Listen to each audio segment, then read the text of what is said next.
در این دور و زمان مردم از پند و نصیحت گریزانند. خیلی کمند نفرانی که دوستداری پند و نصیحت باشند.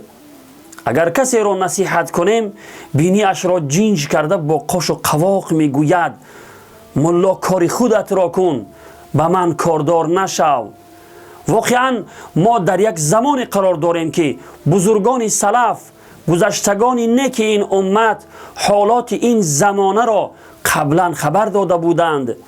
در کتاب جواهر العلم آمده است که کعب الاحبار رحمه الله می فرماید زمان خواهد آمد که پند و نصیحت در آن زمان ناپسند دانسته می شود.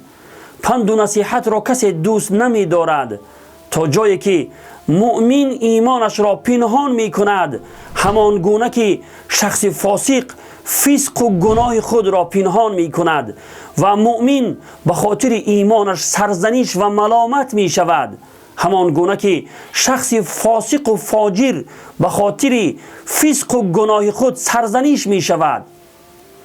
رحمت خداوند بر تو باد ای کعب، زیرا آن زمان فرا رسید و ما شاهد آن هستیم. پروردگارا ما را از شر و فتنه های این دور و زمان حفاظت فرما. آمین یا رب العالمین.